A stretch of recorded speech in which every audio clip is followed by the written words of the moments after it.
সকাল ৭টা, রাস্তা ভাঙা, শরীর ক্লান্ত, কাঁধে পণ্য। সে আসছে দোকানে মাল পৌঁছাতে। তাকে সবাই চেনে, কিন্তু কেউ সম্মান দেয় না। কেউ বলে দ্রুত মাল নামাও, কেউ বলে ভাঙতি আনো, কিন্তু কেউ বলে না ভাই আপনি কেমন আছেন।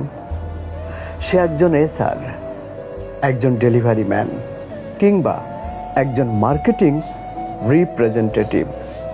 সে না থাকলে কোম্পানির পণ্য বাজারে আসতো না, সে না থাকলে দোকানদার মাল পেত না। কিন্তু তবুও সে শুধুই এক চাকা ঘোরানোর মানুষ হয়ে থাকে।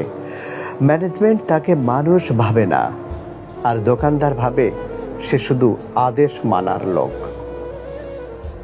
দুপুরে গরমে তার জামা ভিজে যায়, খাবার সময় নেই, পেছনে টার্গেট, সামনে দোকান। কেউ খারাপ ব্যবহার করলে সে সহ্য করে, কেউ বকাঝকা করলে সে উত্তর দেয় না, কারণ তার পেছনে আছে স্ত্রীর চিকিৎসার বিল, সন্তানের স্কুল ফি, বৃদ্ধ বাবা মার ওষুধ। সে প্রতিবাদ করে না, কিন্তু প্রতিদিন নিজের সম্মান বিসর্জন দিয়ে কাজ করে যায়। একটা প্যাকেট ভুলে গেলে সবাই চিৎকার করে, কিন্তু যখন সে ছুটির দিনেও মাল দেয় তখন কেউ ধন্যবাদ দেয় না। তার বেতন কম, সিকিউরিটি নেই। অনেক কোম্পানি বলে টার্গেট না হলে চাকরি থাকবে না। তারপরও সে পরদিন আবার রাস্তায় নামে, কারণ তার কাছে চাকরি মানে জীবনের ভরসা। রোদে গায়ে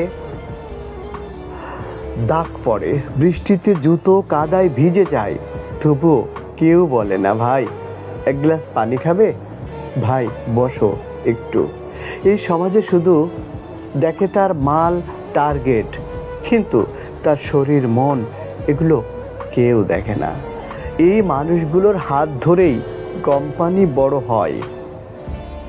তারা কাজ না করলে বড় ব্র্যান্ড দোকানে ঢুকতো না, তারা ছুটে না বেড়ালে প্রোডাক্ট সময় মতো পৌঁছাতো না, বিক্রি হতো না, ব্যবসাও হতো না।